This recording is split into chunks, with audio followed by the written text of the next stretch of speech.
가족분들의 따뜻한 정이 저를 다시 일으켜 세웠어요.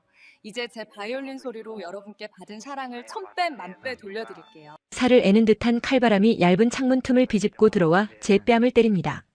창문에 덧댄 비닐이 바스락거리는 소리가 마치 누군가 밖에서 문을 긁는 소리처럼 들려 가슴이 철렁 내려앉습니다.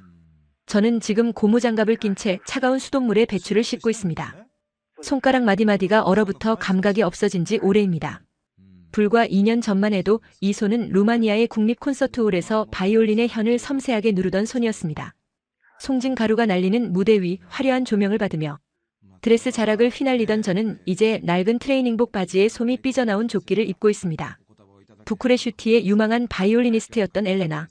그것이 제 과거의 이름이라면 지금의 저는 그저 한국에 낯선 외국인 며느리일 뿐입니다. 가끔 골목을 지나가는 오토바이 소리에 깜짝 놀라 창밖을 내다보면 잿빛 하늘 아래 다닥다닥 붙은 붉은 벽돌집들이 마치 거대한 성벽처럼 저를 가두고 있는 것만 같습니다. 고향의 부모님은 제가 한국이라는 잘 사는 나라로 시집가서 공주처럼 살고 있을 거라 믿고 계십니다. 매달 붙여드리기로 약속했던 생활비는커녕 당장 내일 먹을 쌀을 걱정해야 하는 이 현실을 차마 말씀드릴 수가 없었습니다. 수화기 너머로 들려오는 어머니의 들뜬 목소리에 네, 잘 지내요. 여기는 천국 같아요. 라고 거짓말을 할 때마다 제 가슴 속에서는 시퍼런 멍이 들어가는 것 같습니다. 본 영상은 스토리를 재구성한 이야기입니다. 여러분의 구독과 좋아요, 진심 어린 댓글이 영상 제작에 정말 큰 힘이 됩니다. 시청하고 계신 지역은 어디신지 댓글 남겨주세요. 제 고향은 루마니아의 수도 부쿠레슈티였습니다. 동유럽의 파리라 불리는 그곳에서 저는 외동딸로 태어나 부모님의 전폭적인 지원 속에 자랐습니다. 아버지는 작은 시계의 수리점을 하셨고 어머니는 초등학교 선생님이셨습니다. 넉넉하지 않은 형편이었지만 두 분은 제가 음악에 재능이 있다는 것을 알고는 모든 것을 쏟아부으셨습니다. 6살 때 처음 잡은 바이올린은 제게 장난감이이자 친구였고 세상과 소통하는 유일한 언어였습니다. 활이 현을 긁으며 만들어내는 그 애절하고도 아름다운 선율에 저는 매료되었습니다. 손가락 끝에 굳은 살이 박이고 목덜미에 붉은 자국이 생겨도 저는 연습을 멈추지 않았습니다. 예고를 수석으로 입학하고 음악원까지 진학했을 때 주변 사람들은 모두 제가 세계적인 연주자가 될 것이라 믿어 의심치 않았습니다. 콩쿠르에서 입상할 때마다 부모님의 눈가에 맺히던 그 자랑스러운 눈물을 저는 잊을 수가 없습니다. 무대 위에서 쏟아지는 박수갈채, 턱 끝에 전해지는 악기의 진동, 그리고 연주가 끝난 후 찾아오는 벅찬 희열. 그것이 제 인생의 전부였습니다. 저는 제가 평생 바이올린을 켜며 우아하고 고상하게 늙어갈 것이라 생각했습니다. 기름때 묻은 작업복을 입은 남자를 만나 낯선 땅에서 김치를 담그게 될 줄은 꿈에도 상상하지 못했습니다. 그 사람 동훈 씨를 처음 만난 건 3년 전 가을이었습니다. 당시 부쿠레슈티에는 한국 기업들이 건설하는 대규모 쇼핑몰 공사가 한창이었습니다. 동훈 씨는 그 현장의 설비 기술자였습니다. 어느 날 제가 아르바이트로 연주하던 작은 레스토랑의 조명이 갑자기 꺼지는 사고가 발생했습니다. 칠흑 같은 어둠 속에서 당황한 손님들이 웅성거릴 때 땀에 젖은 작업복 차림의 한 남자가 공구 가방을 들고 나타났습니다. 그는 능숙한 손놀림으로 배전반을 만지더니 금세 불을 밝혀주었습니다. 다시 환해진 조명 아래서 그와 눈이 마주쳤을 때 저는 묘한 안도감을 느꼈습니다. 그는 투박한 손으로 이마에 땀을 훔치며 제게 어눌한 영어로 괜찮아요? 놀랐죠? 라고 물었습니다. 그 목소리가 어찌나 따뜻하고 진실하게 들리던지 저는 저도 모르게 고개를 끄덕이며 미소를 지었습니다. 그날 이후 동훈 씨는 매일같이 레스토랑을 찾아왔습니다. 비싼 요리를 시킬 돈이 없어 가장 저렴한 커피 한 잔을 시켜놓고 제가 연주하는 동안 눈을 감고 음악을 감상하곤 했습니다. 다른 손님들이 식사에 열중하느라 제 연주를 배경음악 취급할 때도 그는 오직 제 바이올린 소리에만 귀를 기울여 주었습니다. 어느 비오는 날이었습니다.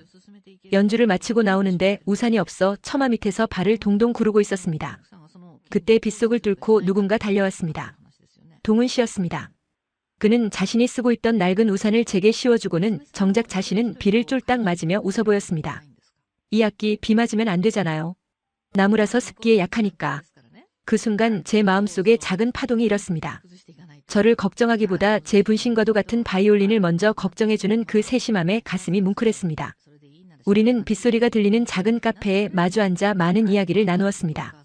그는 한국에서의 삶이 얼마나 치열한지, 하지만 언젠가는 기술을 인정받아 자기만의 가게를 차리는 게 꿈이라고 말했습니다. 그의 손은 거칠고 마디가 굵었지만 그 손으로 만들어갈 미래에 대한 이야기는 어떤 교향곡보다 아름답게 들렸습니다. 그는 가진 것은 없었지만 마음만은 누구보다 부자인 사람이었습니다. 제가 감기에 걸려 며칠 알아누웠을 때 그는 한국에서 가져온 귀한 유자차라며 보온병에 담아 숙소 문 앞에 걸어두고 가기도 했습니다. 그 따뜻한 유자차를 마시며 저는 결심했습니다. 이 사람이라면, 이 사람의 따뜻한 등 뒤라면 평생을 믿고 따라가도 좋겠다고. 부모님의 반대는 극심했습니다. 음악을 포기하고 말도 안 통하는 나라로 간다고? 그 남자가 널 책임질 수 있을 것 같으냐? 아버지의 고함 소리에 집안이 떠나갈 듯 했지만 제 귀에는 이미 동훈 씨의 심장 소리밖에 들리지 않았습니다. 사랑이라는 열병은 제 눈을 멀게 했고 저는 결국 바이올린 케이스 하나와 옷가방 하나만을 들고 그를 따라 한국행 비행기에 올랐습니다. 인천공항에 처음 발을 디뎠을 때 저는 눈이 휘둥그레졌습니다. 번쩍이는 유리 건물, 쉴 새 없이 오가는 사람들, 최첨단 시설들은 루마니아와는 비교도 안 될 만큼 화려했습니다. 동훈 씨가 말했던 기회의 땅이 바로 이런 곳이구나 싶어 가슴이 부풀어 올랐습니다. 엘레나, 우리 집은 부산이야. 바다가 아름다운 곳이지. 동훈 씨는 제 손을 꼭 잡고 기차에 올랐습니다. 창밖으로 스쳐 지나가는 풍경들은 풍요로워 보였습니다. 끝없이 펼쳐진 아파트 단지와 화려한 네온 사인을 보며 저는 이곳에서 펼쳐질 낭만적인 신혼생활을 꿈꿨습니다. 아이들을 가르치며 바이올린을 계속할 수도 있을 것이고 주말이면 동훈 씨와 바닷가를 산책하며 커피를 마시는 상상을 했습니다. 하지만 부산역에 내려 택시를 타고 한참을 달려 도착한 곳은 제가 상상했던 곳과는 너무나 달랐습니다. 택시는 점점 가파른 언덕길로 올라갔고 화려한 건물들은 뒤로 멀어지더니 좁고 구불구불한 골목길이 나타났습니다. 집들이 어찌나 다닥다닥 붙어 있는지 옆집 창문으로 무엇을 먹는지 다 보일 정도였습니다. 택시 기사님조차 이 위까지는 차가 못 올라가요. 라며 중간에 저희를 내려주었습니다. 가파른 계단을 한참이나 걸어 올라가서야 동훈 씨가 멈춰 섰습니다. 칠이 벗겨진 녹색 대문 앞이었습니다. 여기야. 우리 집. 동훈 씨는 미안한 듯 고개를 푹 숙이며 말했습니다. 대문을 열고 들어서자 퀴퀴한 곰팡이 냄새가 코를 찔렀습니다. 마당이라고 부르기도 민망한 좁은 시멘트 바닥에는 잡동사니들이 쌓여 있었고 한쪽 구석에는 연탄재가 놓여 있었습니다. 방으로 들어가는 문은 허리를 숙여야 할 만큼 낮았습니다. 방 안은 어두컴컴했고 벽지 곳곳에는 얼룩이 져 있었습니다. 제가 꿈꾸던 하얀 커튼이 휘날리는 신혼집은 어디에도 없었습니다. 미안해, 엘레나. 내가 돈 많이 벌어서 금방 이사가게 해줄게. 조금만 참아줘. 동훈 씨가 제 손을 잡고 애원하듯 말했습니다. 저는 아무 말도 할 수가 없었습니다. 배신감보다는 현실에 대한 공포가 먼저 밀려왔습니다. 내가 정말 여기서 살 수 있을까? 내 바이올린을 켜면 옆집에서 시끄럽다고 벽을 두드릴 것만 같은 이 좁은 방에서 눈물이 핑 돌았지만 동훈 씨의 축 처진 어깨를 보니 차마 울음을 터뜨릴 수가 없었습니다. 그는 저를 데려오기 위해 비행기 표값을 마련하느라 빚까지 졌다는 사실을 나중에야 알게 되었습니다. 그날 저녁 밖에서 인기척이 들렸습니다. 동훈이 왔나? 걸걸하면서도 힘있는 목소리의 주인공은 시어머니였습니다. 문을 열고 들어오신 어머니의 첫인상은 솔직히 무서웠습니다. 뽀글뽀글하게 볶은 파마머리에 화려한 꽃무늬 몸빼 바지를 입으시고 양손에는 검은 비닐봉지를 잔뜩 들고 계셨습니다. 햇볕에 그을린 까만 얼굴과 깊게 패인 주름, 그리고 무엇보다 저를 훑어보시는 그 날카로운 눈빛에 저는 잔뜩 주눅이 들어 남편 뒤로 숨고만 싶었습니다. 말이 통하지 않으니 인사를 어떻게 해야 할지도 몰라 쭈뼛거리고 있는데 어머니는 대뜸 신발을 벗고 들어오시더니 들고 온 봉지들을 바닥에 툭툭 내려놓으셨습니다. 아이고 되다. 멀리서 오느라 고생했다. 밥은 묵었나? 어머니의 사투리는 마치 외계어처럼 들렸지만 그 뉘앙스에서 밥을 묻는다는 것은 알 수 있었습니다. 동훈 씨가 아직요, 어머니 오시면 같이 먹으려고 기다렸어요. 라고 대답하자 어머니는 혀를 차시며 부엌으로 향하셨습니다.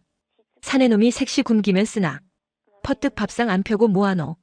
부엌에서 달그락거리는 소리가 들리더니 곧 맛있는 냄새가 방 안을 가득 채우기 시작했습니다. 낯설지만 구수하고 코끝을 찡하게 만드는 냄새였습니다. 잠시 후 상 위에는 김이 모락모락 나는 하얀 쌀밥과 보글보글 끓는 뚝배기, 그리고 빨간 양념이 묻은 김치와 각종 나물들이 차려졌습니다. 어머니는 뚝배기 뚜껑을 열며 제게 손짓을 하셨습니다. 무봐라. 된장찌개다. 입에 맞을라나 모르겠네. 보글거리는 국물 속에는 두부와 호박이 듬뿍 들어있었습니다. 저는 쭈뼛거리며 숟가락을 들어 국물을 한 모금 떠먹었습니다. 뜨거운 국물이 목을 타고 넘어가자 얼어붙었던 몸이 사르르 녹아내리는 기분이었습니다.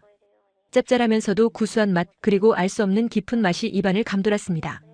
루마니아에서 먹던 수프와는 전혀 다른 맛이었지만 이상하게도 눈물이 날 만큼 위로가 되는 맛이었습니다. 제가 눈을 동그랗게 뜨고 맛있어요. 라고 서툰 한국어로 말하자 무표정하던 어머니의 얼굴에 처음으로 옅은 미소가 번졌습니다. 그랴 묵고 죽은 귀신은 때깔도 곱닥하더라. 많이 물아. 어머니는 밥그릇에 갓 구운 생선살을 발라 얹어주셨습니다. 그 투박한 손등은 거칠고 갈라져 있었고 손톱 밑에는 흙대가 끼어 있었지만 생선 가시를 발라내는 손길만큼은 더없이 섬세하고 따뜻했습니다. 그제야 저는 알 수 있었습니다. 이 좁고 낡은 집을 채우고 있는 온기의 정체를요. 그것은 보일러가 데워주는 바닥의 열기가 아니라 투박하지만 깊은 시어머니의 정이었습니다. 어머니는 말은 거칠게 하셨지만 식사 내내 제 밥그릇이 비지 않도록 계속 반찬을 챙겨주셨습니다. 동훈 씨가 엄마 엘레나 배 터지겠다 라고 말려도 소용없었습니다. 멀리 타국에서 부모 떠나왔는데 배라도 든든해야 덜 서럽지. 어머니가 툭 던진 그 한마디가 제 가슴을 후벼 팠습니다. 어머니는 알고 계셨던 겁니다. 제가 느낄 막막함과 외로움 그리고 두려움을요. 밥을 먹다 말고 저는 고개를 숙이고 눈물을 뚝뚝 흘렸습니다. 밥알이 섞인 눈물이 국그릇으로 떨어졌습니다. 그러자 어머니는 아무 말씀 없이 거친 손을 뻗어 제 등을 투박하게 쓸어내려 주셨습니다. 그 손길이 마치 고향에 있는 엄마의 손길 같아서 저는 숟가락을 쥔 채 엉엉 소리내어 울고 말았습니다. 낯선 나라, 낯선 음식, 낯선 사람들 틈에서 제가 처음으로 느낀 가족의 냄새였습니다. 하지만 가난은 낭만이 아니었습니다. 겨울이 깊어질수록 추위는 더욱 매서워졌고 보일러 기름값을 아끼느라 전기장판 하나의 의지에 잠을 청해야 했습니다. 동훈 씨는 밤늦게까지 대리운전 알바를 하느라 파김치가 되어 돌아왔고 우리는 서로의 얼굴을 마주볼 시간조차 부족했습니다. 그러던 어느 날 식당에서 일하다가 실수로 비싼 접시를 깨트리고 말았습니다. 아니, 이게 얼마짜린데? 눈을 어디다 두고 다니는 거야? 주인 아줌마의 불호령이 떨어졌고 저는 그날 일당을 고스란히 변상하고 쫓겨나듯 식당을 나와야 했습니다. 터덜터덜 집으로 돌아오는 길 하늘에서는 진눈깨비가 흩날리고 있었습니다. 깔 곳도 없고 돈도 없고 춥고 배고픈 현실. 고향의 부모님께 전화하고 싶어도 국제전화 요금이 무서워 수화기를 들 수 없는 처지. 저는 골목길 가로등 아래 쭈그리고 앉아 하염없이 울었습니다. 그때 저 멀리서 누군가 제 이름을 부르는 소리가 들렸습니다. 엘레나. 동훈 씨였습니다. 그는 숨을 헐떡이며 달려와 자신의 낡은 패딩 점퍼를 벗어 제 어깨에 덮어주었습니다. 그의 차가운 작업복 냄새와 섞인 땀 냄새가 그날따라 더욱 짙게 느껴졌습니다. 우리는 그렇게 한참을 가로등 아래서 서로를 부둥켜 안고 울었습니다. 집으로 돌아오니 어머니는 주무시지 않고 기다리고 계셨습니다. 퉁퉁 부은 제 눈을 보시고는 아무것도 묻지 않으셨습니다. 그저 아랫목에 묻어두었던 밥그릇을 꺼내주실 뿐이었습니다. 밥무라. 밥심으로 사는 기다. 어머니가 내민 밥그릇은 뜨거웠습니다. 그 온기가 제 손바닥을 타고 심장까지 전해졌습니다. 숟가락을 들 힘도 없었지만 저는 꾸역꾸역 밥을 입에 넣었습니다. 밥을 씹으며 저는 결심했습니다. 이렇게 무너질 수는 없다고. 내가 선택한 사랑이고 내가 선택한 삶이니 어떻게든 이겨내야 한다고. 그때 제 시선이 방구석에 놓인 바이올린 케이스에 머물렀습니다. 먼지가 뽀얗게 앉은 케이스. 저는 홀린 듯 다가가 케이스를 열었습니다. 오랜만에 만나는 내 분신. 윤기가 흐르는 나무 몸통과 팽팽하게 당겨진 4개의 현. 저는 떨리는 손으로 바이올린을 꺼내들었습니다. 굳은 살이 다 없어진 물렁한 손가락 끝이 현에 닿자 찌릿한 통증이 느껴졌습니다. 활을 잡는 오른손도 예전처럼 매끄럽지 않았습니다. 고무장갑 때문에 거칠어진 손바닥이 활의 가죽을 긁었습니다. 심호흡을 하고 천천히 활을 그었습니다. 끼잉 마이너스 예전의 그 맑고 고운 소리가 아니었습니다. 거칠고 탁한 소리가 좁은 방 안을 채웠습니다. 절망감이 밀려왔지만 저는 멈추지 않았습니다. 다시 한번 좀 더 힘을 주어 활을 그었습니다. 이번에는 조금 더 깊은 소리가 났습니다. 제가 가장 좋아하던 곡 엘가의 사랑의 인사를 연주하기 시작했습니다. 음정이 조금 불안하고 박자가 흔들렸지만 선율은 여전히 아름다웠습니다. 방문 너머에서 달그락거리는 소리가 멈췄습니다. 동훈 씨도 어머니도 숨을 죽이고 듣고 계신 것 같았습니다. 연주가 끝나자 방문이 벌컥 열렸습니다. 어머니였습니다. 어머니의 눈에는 눈물이 그렁그렁했습니다. 아이고, 우리 며느리가 재주가 있었네. 나는 깽깽이 소리가 이래 좋은 줄 처음 알았다. 어머니는 다가와 제 손을 꼭 잡으셨습니다. 차가운 새벽 공기를 마시며 저는 다시 일터로 향합니다. 이번에는 식당이 아닌 인력사무소입니다. 여자가 할 수 있는 일이라면 뭐든 하겠다는 각오로 나섰습니다. 승합차가 도착하고 여자 2명, 청소, 라는 외침에 저는 번쩍 손을 들었습니다. 그날 배정받은 곳은 새로 지은 고층 아파트의 입주 청소 현장이었습니다. 엘리베이터를 타고 25층까지 올라가 현관문을 여는 순간 눈부신 햇살이 쏟아져 들어왔습니다. 넓은 거실, 최신식 주방, 그리고 창밖으로 펼쳐진 탁 트인 도시의 풍경. 제가 꿈꾸던, 아니 우리 가족이 꿈꾸던 바로 그 집이었습니다. 바닥에 엎드려 걸레질을 하면서 저는 생각했습니다. 언젠가 우리도 이런 집에 살 수 있을까? 땀방울이 바닥에 뚝뚝 떨어졌습니다. 점심시간 바닥에 신문지를 깔고 앉아 식은 도시락을 먹으며 창밖을 보았습니다. 저 하늘 너머 어딘가에 있을 고향집 마당에도 이런 햇살이 비추고 있겠지요. 하지만 감상에 젖어 있을 시간은 없었습니다. 자, 밥 먹었으면 다시 합시다. 일이 끝나고 일당 8만 원을 받아들었을 때 그 꼬깃꼬깃한 지폐 몇 장이 세상 그 어떤 상장보다 값지게 느껴졌습니다. 버스에서 내려 시장통을 지나는데 과일 가게 좌판에 놓인 빨간 딸기가 눈에 들어왔습니다. 비닐하우스에서 갔다 온 듯 싱싱해 보이는 딸기. 한 팩에 10,000원. 들었다 놨다를 몇 번이나 반복하다가 결국 저는 딸기 대신 콩나물 한 봉지와 두부 한 모를 샀습니다. 딸기는 나중에, 아주 나중에 돈 많이 벌면 실컷 먹기로 하고요. 집으로 올라가는 언덕길, 구수한 된장찌개 냄새가 골목을 타고 내려옵니다. 우리 집 냄새가 분명합니다. 발걸음이 빨라집니다. 대문을 열고 들어서자 마당에 백열등이 환하게 켜져 있습니다. 왔나? 추운데 고생했다. 어머니가 방문을 열고 나오십니다. 그 뒤로 동훈 씨가 환하게 웃으며 서 있습니다. 엘레나 어서 와. 그 평범한 인사 한마디에 하루의 고단함이 눈 녹듯 사라집니다. 저는 신발을 벗으며 활짝 웃어 보입니다. 다녀왔습니다. 비록 내일 또다시 차가운 바람이 불어닥칠지라도 오늘 밤만은 이 작은 방이 세상에서 가장 따뜻한 천국입니다. 겨울이 지나고 봄이 왔다고는 하지만 제 몸이 기억하는 계절은 여전히 혹독한 겨울 한복판입니다. 새벽 4시 30분. 머리맡에 둔 낡은 알람 시계가 따르릉거리며 요란하게 울리기 전 저는 이미 눈을 뜨고 있습니다. 얇은 이불 밖으로 빠져나온 발끝에 닿는 새벽 공기가 아직 찹니다. 옆에서 세상 모르고 잠든 동훈 씨의 얼굴을 가만히 들여다봅니다. 며칠 사이 더 깊어진 눈가의 주름과 거칠어진 피부가 안쓰러워 손을 뻗어 만져보려다 제 손바닥의 거친 감촉에 그가 깰까봐 황급히 손을 거둡니다. 바이올린을 켜던 굳은 살은 사라지고 그 자리에 못이 박히듯 딱딱한 생활의 굳은 살이 훈장처럼 자리 잡았습니다. 조심스럽게 몸을 일으키려는데 허리에서 뚝하고 뼈마디가 어긋나는 듯한 소리가 납니다. 신음이 새어나오려는 입술을 꽉 깨물며 방문을 나섭니다. 오늘도 치열한 전쟁 같은 하루가 시작되었습니다. 저는 요즘 하루에 2가지 일을 하고 있습니다.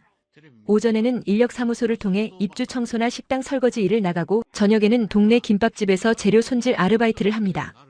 동훈 씨와 시어머니는 펄쩍 뛰며 말렸습니다. 엘레나, 빚은 내가 어떻게든 갚을게. 제발 무리하지 마. 동훈 씨가 울먹이며 사정했고 시어머니도 새파란 며느리 골병 들게 하면 내가 죽어서 조상님을 어찌 보노 하며 제 등짝을 때리셨습니다. 하지만 매달 돌아오는 이자, 상환일과 텅 빈 쌀통을 보며 가만히 있을 수는 없었습니다. 루마니아에 계신 부모님께 잘 지낸다고 거짓말을 하는 것도 이제 한계에 다다랐습니다. 지난달에는 아버지의 시계 수리점이 월세 때문에 문을 닫을 위기라는 소식을 듣고 밤새 베개에 얼굴을 묻고 울었습니다. 제가 한국에서 성공해서 돈을 보내주리라 철석같이 믿고 계신 부모님을 실망시킬 수는 없었습니다. 그래서 저는 남편과 시어머니 몰래 인력사무소 소장님께 일이 더 없냐고 떼를 써서 저녁 일자리까지 구한 것입니다. 오늘 배정받은 곳은 해운대 근처의 고급 오피스텔 입주 청소 현장입니다. 버스를 2번이나 갈아타고 도착한 그곳은 제가 사는 달동네와는 전혀 다른 세상입니다. 엘리베이터가 고속으로 올라가며 귀가 먹먹해지는 느낌이 들 때마다 저는 현실과 괴리된 공간으로 빨려 들어가는 기분이 듭니다. 현관문을 열고 들어서자 아직 포장도 뜯지 않은 새 가구 냄새와 페인트 냄새가 진동합니다. 저는 익숙하게 앞치마를 두르고 고무장갑을 낍니다. 자, 오늘은 창틀부터 닫고 화장실 들어갑시다. 먼지 한 톨 나오면 다시 해야 하니까 꼼꼼하게 해. 반장님의 목소리가 쩌렁쩌렁 울립니다. 저는 대걸레를 들고 베란다로 향합니다. 통유리창 너머로 푸른 바다가 그림처럼 펼쳐져 있습니다. 저 바다를 보며 우아하게 커피를 마시는 삶은 어떤 기분일까요? 저는 쓴웃음을 삼키며 유리창에 세정제를 뿌립니다. 치익 하는 소리와 함께 흘러내리는 거품을 신문지로 벅벅 문질러 닦아냅니다. 어깨가 빠질 듯이 아프고 팔뚝 근육이 비명을 지르지만 멈출 수 없습니다. 유리창에 비친 제 모습은 헝클어진 머리에 땀범벅이 된 영락없는 청소부 아줌마입니다. 부쿠레슈티의 무대 위에서 스포트라이트를 받던 엘레나는 이제 이 유리창 속에만 희미한 잔상으로 남아있을 뿐입니다. 점심시간은 꿀맛 같으면서도 고역입니다. 먼지 구덩이 속에서 신문지를 깔고 앉아 밥을 먹습니다. 오늘 메뉴는 식은 밥과 김치 그리고 멸치볶음입니다. 숟가락을 들 힘도 없어 멍하니 있는데 옆에서 일하던 아주머니가 말을 겁니다. 세댁, 얼굴이 왜 이렇게 창백해? 어디 아픈 거 아니야? 저는 황급히 고개를 저으며 억지로 밥을 한 숟가락 떠넣습니다. 아니에요. 그냥 조금 피곤해서요. 밥알이 모래알처럼 껄끄럽게 목구멍을 넘어갑니다. 사실 며칠 전부터 속이 좋지 않았습니다. 밥 냄새만 맡으면 속이 울렁거리고 툭하면 어지럼증이 느껴졌습니다. 아마도 낯선 한국 음식에 적응하느라 위장이 탈이 난 모양이라고 생각했습니다. 아니면 너무 무리해서 일한 탓에 몸살 기운이 있는 것일지도 모릅니다. 약국에서 소화제와 진통제를 사 먹으면 좀 나아지겠지 싶어 저는 꾹 참고 남은 밥을 물에 말아 후루룩 마셔버립니다.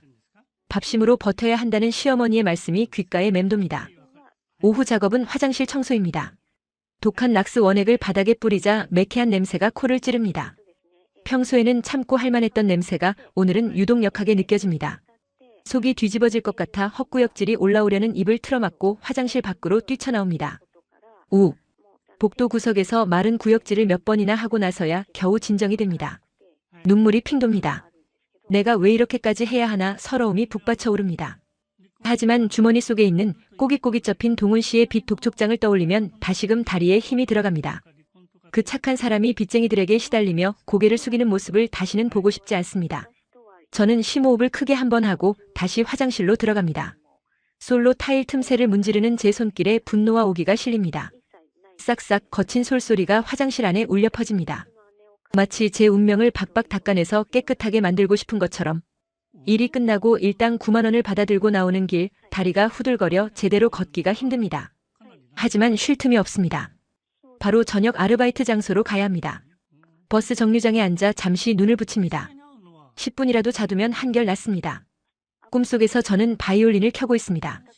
아름다운 선율이 흐르고 관객석에는 부모님과 동훈 씨, 시어머니가 환하게 웃고 있습니다.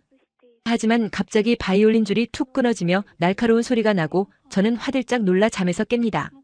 버스가 도착했습니다. 만원 버스에 몸을 구겨넣고 손잡이에 매달려갑니다. 차가 흔들릴 때마다 속이 울렁거려 식은땀이 흐릅니다. 옆에 서 있는 아저씨에게서 나는 짙은 담배 냄새와 땀 냄새가 섞여 구토를 유발합니다. 저는 입술을 깨물며 창밖만 바라봅니다. 저 멀리 보이는 달동네의 불빛들 중 하나가 우리 집이겠지요.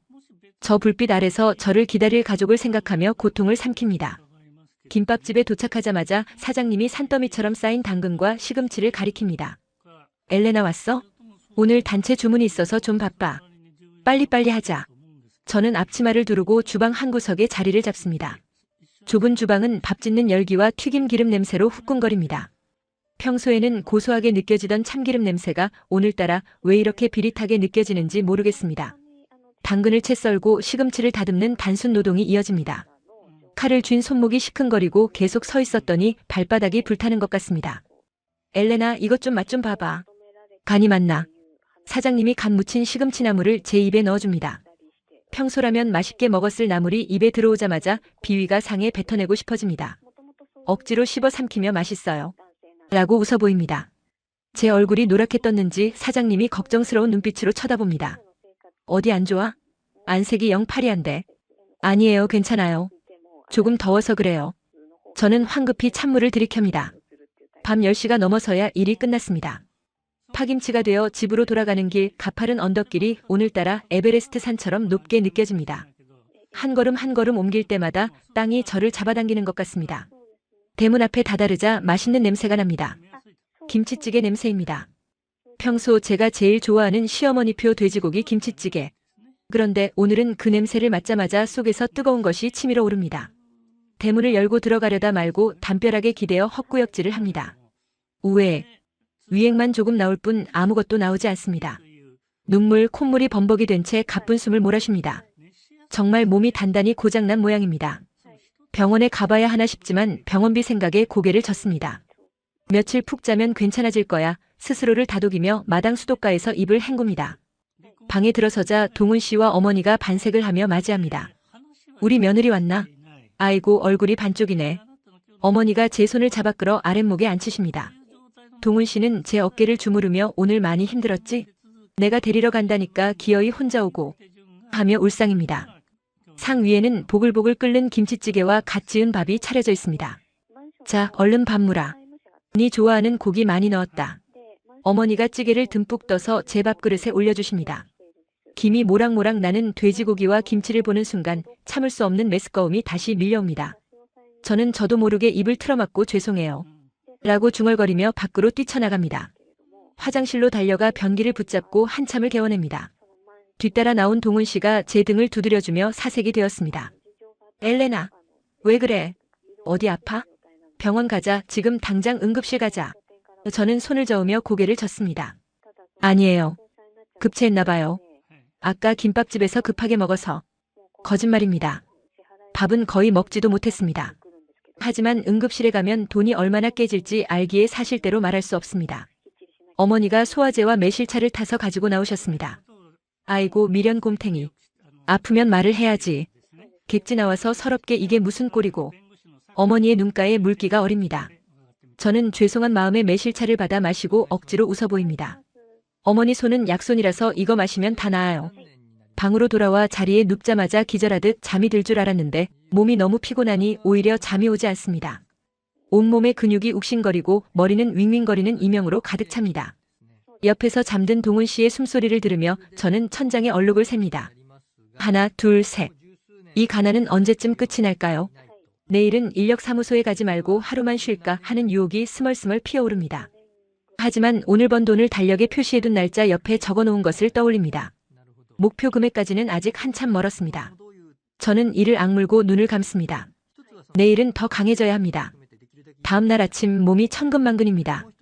머리가 깨질 듯이 아프고 땅이 빙빙 도는 것 같습니다. 하지만 동훈 씨가 출근하자마자 저는 억지로 몸을 일으킵니다. 어머니가 오늘 얼굴이 영 안 좋다. 일 나가지 마라. 라고 말리시지만 괜찮아요, 어머니. 오늘만 하면 내일은 쉬어요. 라고 거짓말을 하고 집을 나섭니다. 오늘은 고구마 밭에서 순을 치는 일입니다. 땡볕 아래서 쪼그리고 앉아 하루 종일 고구마 줄기를 다듬어야 하는 고된 노동입니다. 현장에 도착하니 이미 많은 아주머니들이 일을 하고 계십니다. 흙먼지가 날리고 태양은 뜨겁게 내리쬐니다. 비닐하우스 안은 찜통 같습니다. 저는 밀짚 모자를 눌러쓰고 묵묵히 일을 시작합니다. 1시간, 2시간. 시간이 지날수록 숨이 턱턱 막혀옵니다. 땀이 비오듯 쏟아져 속옷까지 다 젖었습니다. 앉았다 일어날 때마다 눈앞에 별이 번쩍입니다. 세댁, 물 좀 마시면서 해. 그러다 쓰러지겠어. 옆자리 할머니가 얼음물을 건네주십니다. 물을 마셔도 갈증이 가시지 않습니다. 속은 여전히 울렁거리고 머리는 누가 망치로 때리는 것 같습니다. 점심시간이 지났지만 입맛이 없어 밥은 먹는 둥 마는 둥 했습니다. 오후 3시 햇볕이 가장 뜨거운 시간입니다. 비닐하우스 안의 열기는 절정에 달해 숨을 쉴 때마다 뜨거운 공기가 폐부 깊숙이 들어옵니다. 손가락 끝이 저려오고 손에 쥔 호미가 점점 무겁게 느껴집니다. 저 멀리서 반장님이 자, 조금만 더 힘냅시다.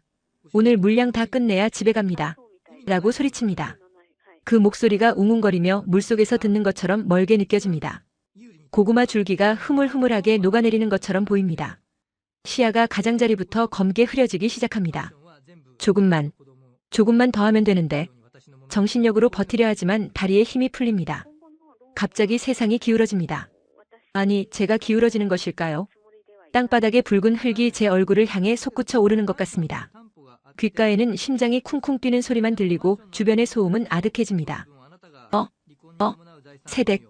누군가의 다급한 외침이 들리는 듯 하더니 눈앞이 캄캄해집니다. 손에서 호미가 툭 떨어집니다. 그리고 제 의식도 툭 끊어집니다. 소독약 냄새가 코끝을 찌르는 하얀 천장을 멍하니 바라보고 있습니다.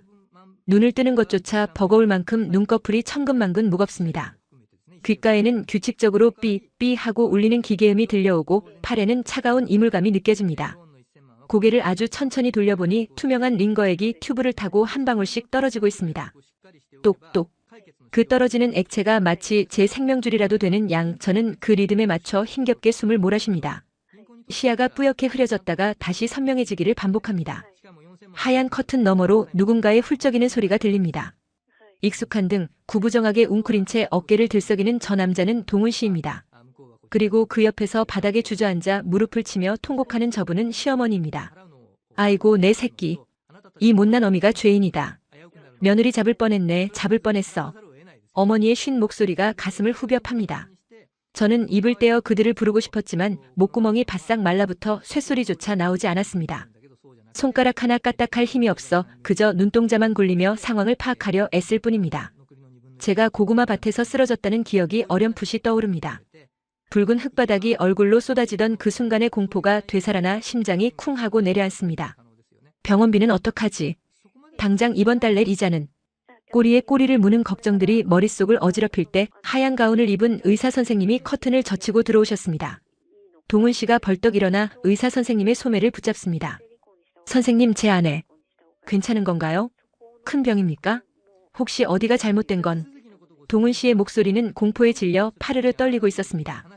의사 선생님은 안경을 고쳤으며 차트와 동훈 씨를 번갈아 보시더니 이내 짐짓 엄한 표정을 지으셨습니다. 보호자분, 산모 관리를 어떻게 하신 겁니까? 산모? 저는 제 귀를 의심했습니다. 지금 선생님이 뭐라고 하신 거지? 산모라니. 잘못 들은 게 분명하다고 생각했습니다. 멍한 표정의 저와 동훈 씨를 향해 선생님은 다시 한번 또박또박 말씀하셨습니다. 임신 8주입니다. 그것도 아기집이 2개예요. 쌍둥이입니다. 순간 병실 안의 공기가 멈춘 듯 정적이 흘렀습니다. 삐삐 기계음만이 그 정막을 채웠습니다. 쌍둥이. 내 뱃속에 2개의 생명이 숨쉬고 있다고. 저는 믿을 수 없어 저도 모르게 마른 침을 삼켰습니다. 의사 선생님은 한숨을 내쉬며 덧붙이셨습니다. 축하받을 일이지만 지금 산모 상태가 너무 안 좋습니다. 영양실조에 극심한 과로, 거기다 탈수까지. 조금만 늦었으면 유산될 뻔했습니다. 아이들이 기적적으로 버텨준 겁니다.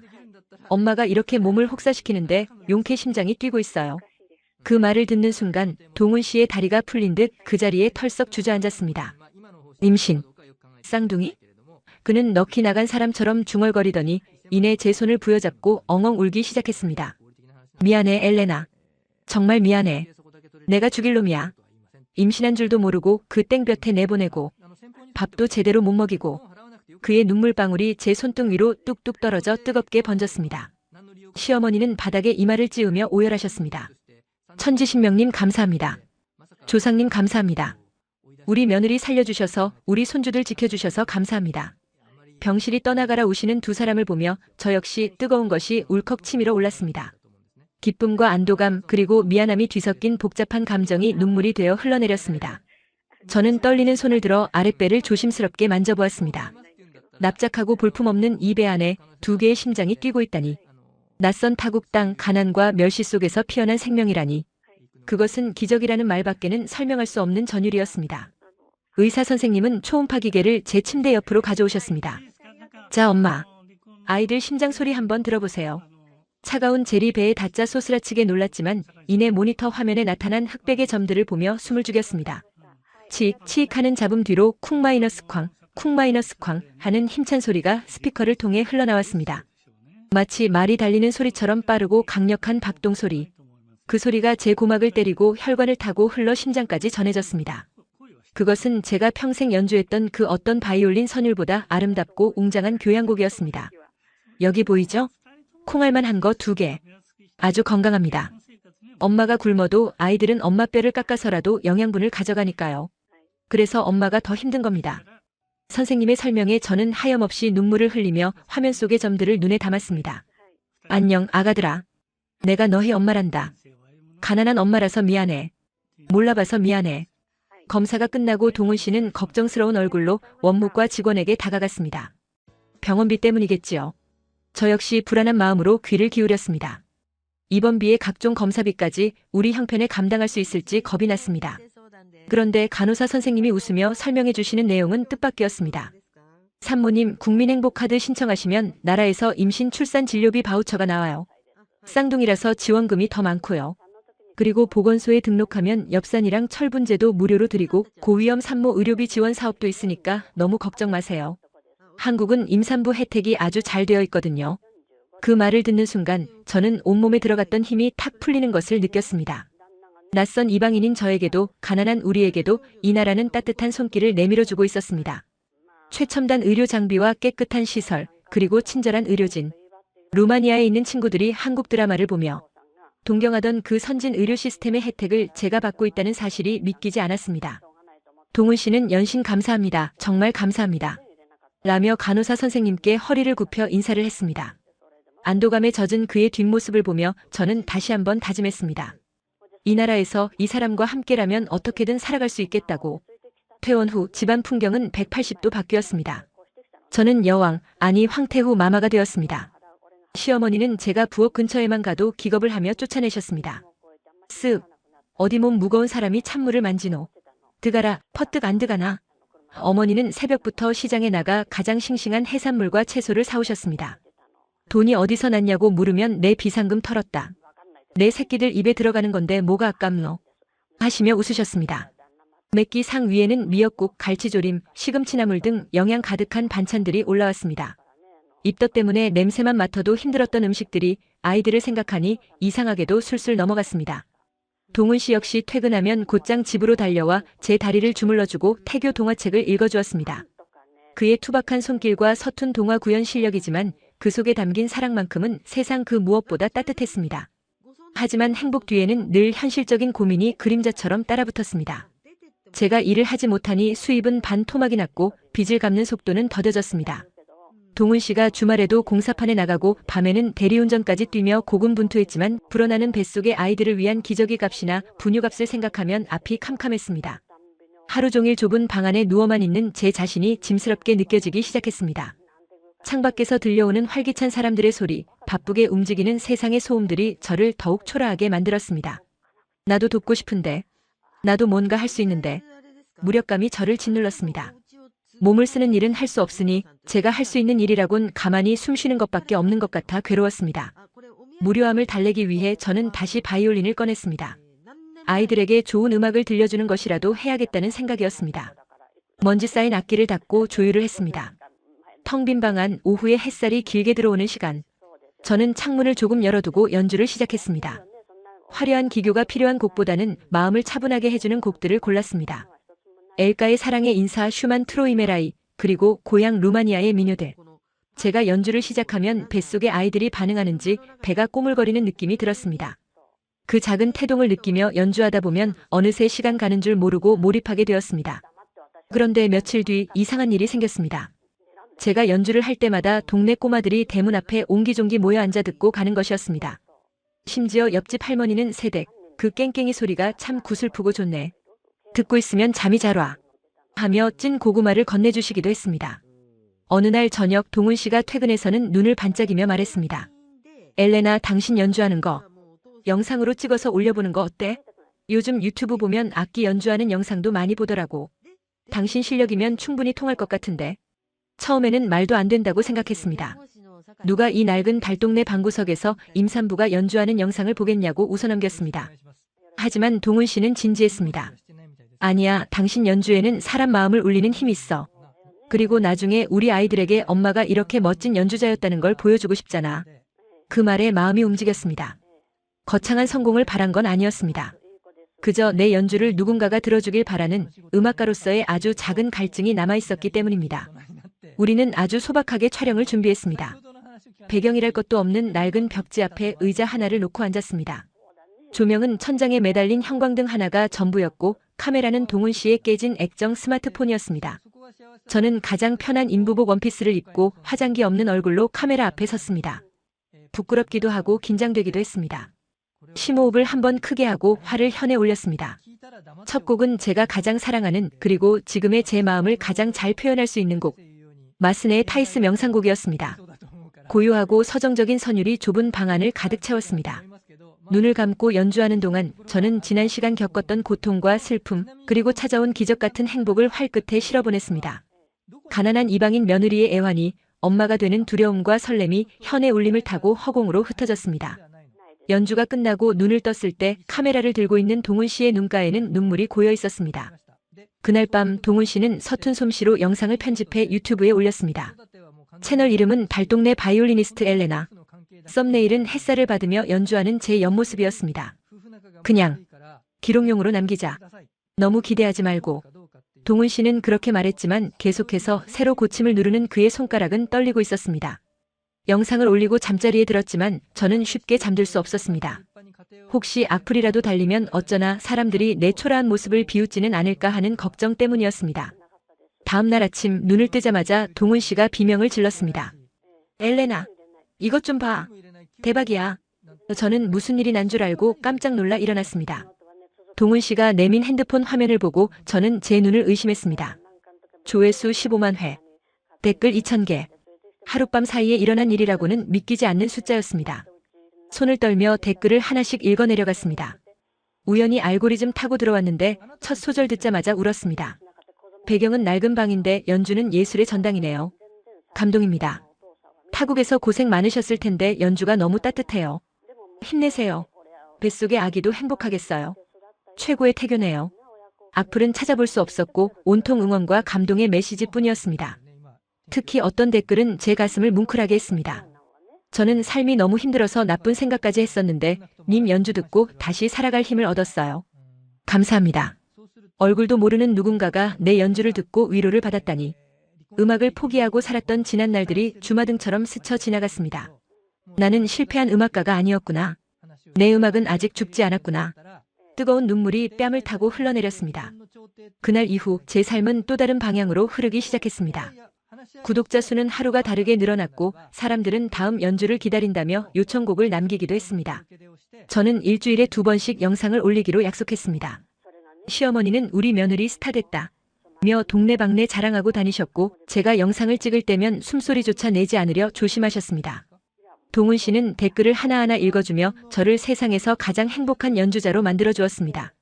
그러던 어느 날 메일 한 통이 도착했습니다. 서울의 한 복지재단에서 보낸 것이었습니다. 엘레나님의 연주 영상을 보고 깊은 감명을 받았습니다.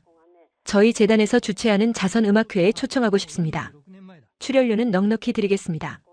출연료. 그것은 단순한 돈이 아니었습니다.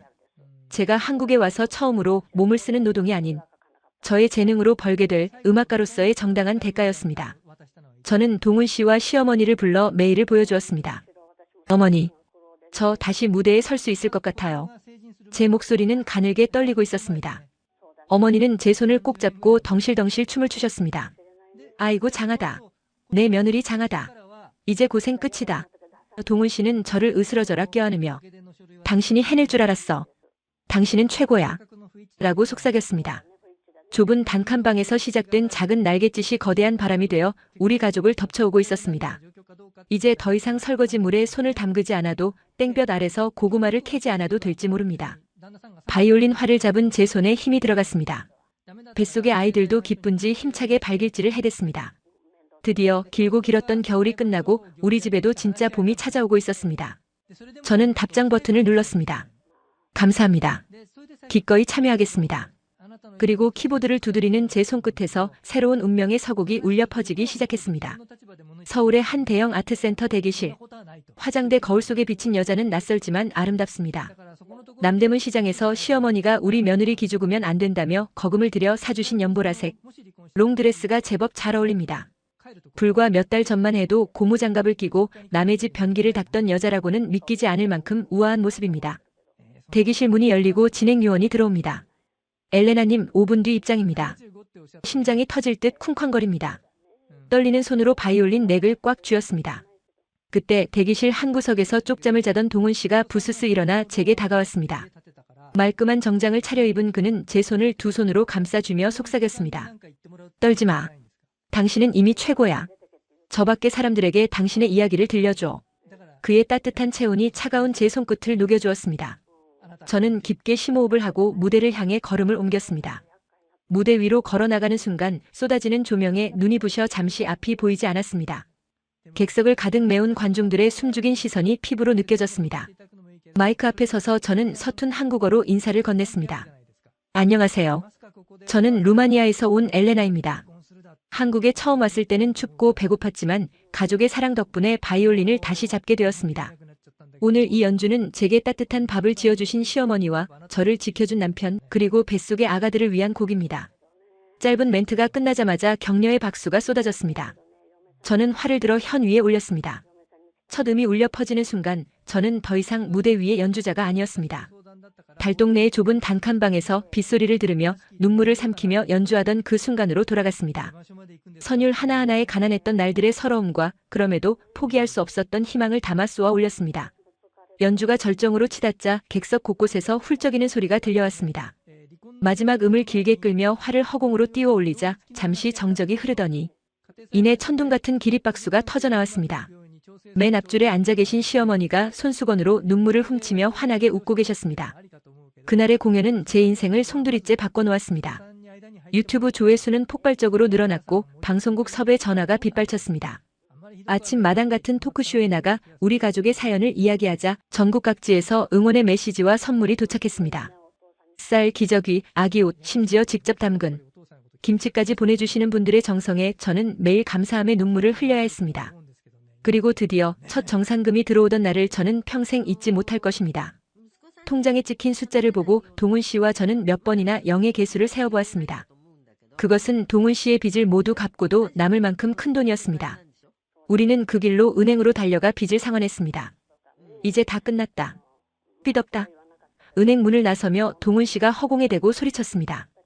그의 굽은 어깨가 비로소 활짝 펴지는 것을 보며 저는 그를 꽉 껴안았습니다. 그날 저녁 우리는 1인분에 2만 원이 넘는 돼지갈비를 배가 터지도록 먹었습니다. 가격표를 보지 않고 고기를 주문할 수 있다는 것이 이렇게 행복한 일인 줄 미처 몰랐습니다. 하지만 진정한 기적은 초여름의 어느 날 찾아왔습니다. 예정일보다 조금 일찍 진통이 시작되었습니다. 배가 끊어질 듯한 고통에 저는 비명을 지르며 병원으로 실려갔습니다. 분만실의 차가운 공기, 의료진들의 다급한 움직임, 그리고 공포. 산모님 힘주세요. 아기 머리 보입니다. 의사 선생님의 외침에 저는 젖먹던 힘까지 짜내어 힘을 주었습니다. 하늘이 노랗게 변하고 정신이 혼미해질 무렵 응애 마이너스 하는 우렁찬 울음소리가 분만실을 가득 채웠습니다. 첫째가 나오고 5분 뒤 둘째까지 무사히 세상 밖으로 나왔습니다. 건강한 아들 쌍둥이입니다. 간호사 선생님이 핏덩이 같은 아이들을 제 가슴 위에 올려주셨습니다. 따뜻하고 묵직한 생명의 무게. 꼬물거리는 작은 손가락이 제 살에 닿는 순간 지난 1년 동안 겪었던 모든 고생이 눈 녹듯 사라졌습니다. 밖에서 기다리던 동훈 씨가 들어와 아이들을 보며 엉엉 울었고 시어머니는 내 새끼들 장하다 장해 하며 제 땀 젖은 머리카락을 쓸어 넘겨주셨습니다. 우리는 아이들의 이름을 대한이와 민국이라고 지었습니다. 한국에서 받은 사랑을 잊지 말고 이 나라의 훌륭한 일꾼으로 자라라는 뜻에서요. 아이들이 100일이 지날 무렵 우리는 정들었던 달동네 단칸방을 떠나게 되었습니다. 방송 출연과 유튜브 수익 그리고 동훈 씨가 성실하게 일해 모은 돈을 합쳐 방세 개짜리 아파트로 이사를 가게 된 것입니다. 이사 가는 날 트럭에 짐을 싣고 마지막으로 텅 빈 방을 둘러보았습니다. 곰팡이 핀 벽지, 외풍이 심했던 창문, 쥐가 드나들던 부엌. 징글징글하게 실었던 가난의 흔적들이었지만 막상 떠나려니 코끝이 찡해졌습니다. 이곳에서 우리는 울고 웃으며 진짜 가족이 되었으니까요. 시어머니는 대문에 소금을 뿌리며 잘 살았다. 이제 더 좋은 데 가서 행복하게 살게. 라고 마지막 인사를 건네셨습니다. 새 아파트는 그야말로 천국이었습니다. 엘리베이터가 있어 유모차를 끌고 나가기도 편했고 난방이 잘 되어 한겨울에도 반팔을 입고 지낼 수 있었습니다. 무엇보다 깨끗한 욕실에서 따뜻한 물로 아이들을 씻길 때마다 저는 감격했습니다. 동훈 씨는 작은 인테리어 가게를 차렸습니다. 동훈설비라는 간판을 달고 사장님이 된 그는 특유의 성실함과 꼼꼼함 덕분에 동네에서 입소문이 자자했습니다. 저는 육아를 하면서 틈틈이 유튜브 영상을 올리고 주말에는 다문화센터에서 저처럼 한국에 가돈 이주 여성들에게 바이올린을 가르치는 봉사활동을 시작했습니다. 말이 통하지 않아 답답해하고 낯선 문화에 힘겨워하는 그들의 눈에서 저는 1년 전의 제 모습을 봅니다. 그럴 때마다 저는 그들의 손을 잡고 말해줍니다. 괜찮아요. 저도 그랬어요. 하지만 포기하지 않으면 한국은 정말 따뜻한 나라가 될 거예요. 어느덧 시간이 흘러 쌍둥이들의 첫 돌잔치 날이 되었습니다. 뷔페홀을 빌려 성대하게 잔치를 열었습니다. 루마니아에 계신 부모님도 초청했습니다. 공항 입국장에서 휠체어를 타고 나오시는 아버지와 어머니를 보자마자 저는 달려가 품에 안겼습니다. 엄마, 아빠. 서로를 부둥켜 안고 한참을 울었습니다. 부모님은 몰라보게 건강해진 저와 듬직한 사위, 그리고 천사 같은 손주들을 보며 꿈만 같다고 하셨습니다. 돌잡이 행사 때 대한이는 판사봉을 잡았고 민국이는 마이크를 잡았습니다. 사회자가 나중에 큰 인물 되겠습니다. 라고 외치자 하객들이 환호성을 질렀습니다. 시어머니는 한복을 곱게 차려입으시고 하객들에게 일일이 인사를 다니시며 우리 며느리 덕분에 내가 호강합니다. 라고 자랑을 늘어놓으셨습니다. 잔치가 끝나고 집으로 돌아온 밤 아이들을 재우고 동훈 씨와 베란다에 나란히 앉아 야경을 바라보았습니다. 불과 2년 전 저 산동네 꼭대기에서 이 아래를 내려다보며 한숨 쉬던 우리가 생각났습니다. 그때는 저 수많은 불빛 중에 우리를 위한 불빛은 하나도 없는 것 같아 절망했었습니다. 하지만 지금은 이렇게 따뜻한 우리 집에서 사랑하는 가족들과 함께 있다는 사실이 믿기지 않을 만큼 감사합니다. 동훈 씨가 맥주 캔을 따며 말했습니다. 엘레나 기억나? 우리 처음 왔을 때 붕어빵 하나 사 먹을 돈이 없어서 그 앞에서 서성거렸던 거. 저는 피식 웃으며 고개를 끄덕였습니다. 그럼요. 그때 어머니가 주워온 붕어빵이 세상에서 제일 맛있었어요. 우리는 서로 마주보며 웃음을 터뜨렸습니다. 고마워, 나 믿고 여기까지 와줘서. 그리고 이렇게 훌륭하게 버텨줘서. 동훈 씨가 제 손을 잡고 손등에 입을 맞추었습니다. 저는 이제 압니다. 행복은 화려한 무대 위에만 있는 것도, 통장에 찍힌 많은 돈에만 있는 것도 아니라는 것을요. 진정한 행복은 고된 하루를 마치고 돌아와 함께 된장찌개를 먹을 수 있는 가족이 있다는 것. 추운 겨울날 서로의 체온을 나누며 껴안을 수 있는 사람이 있다는 것. 그리고 무엇보다 시련을 함께 이겨낸 기억을 공유하며 웃을 수 있는 여유가 있다는 것이므요. 저는 베란다 창문에 비친 제 얼굴을 바라보았습니다. 2년 전에 겁 많던 소녀는 사라지고 강인하고 아름다운 한국의 아줌마 엘레나가 서 있었습니다. 그리고 제 곁에는 언제나 든든한 내 편 동훈 씨와 시어머니가 있습니다. 내일은 다문화센터 아이들과 함께 작은 연주회를 여는 날입니다. 아이들이 서툰 솜씨로 연습한 작은 별 변주곡을 들려줄 예정입니다. 그 아이들의 맑은 눈망울 속에서 저는 또 다른 희망을 봅니다. 저처럼 낯선 땅에 뿌리 내리고 꽃을 피울 작은 씨앗들을요. 저는 그 아이들에게 음악으로 그리고 제 삶으로 보여주고 싶습니다. 아무리 추운 겨울이라도 반드시 봄은 온다는 것을, 그리고 사랑과 가족의 힘으로 넘지 못할 벽은 없다는 것을요. 저는 잠든 아이들의 볼에 입을 맞추고 바이올린 케이스를 엽니다. 내일 연주할 곡을 위해 송진을 바르며 마음속으로 조용히 기도를 올립니다. 이 땅의 모든 이방인들이, 그리고 하루하루를 치열하게 살아가는 모든 분들이 저처럼 자신만의 코리안 드림을 이루고 행복해지기를. 제 이야기는 여기서 끝이 아니라 이제부터가 진짜 시작입니다. 사랑이 넘치는 우리 가족의 아름다운 교향곡은 앞으로도 계속 연주될 테니까요. 가슴 뭉클한 이야기였나요? 구독과 좋아요를 눌러주시면 더 큰 감동으로 보답하겠습니다. 하고 싶은 말씀은 댓글로 편하게 남겨주세요. 여러분의 가정에 행운을 빕니다.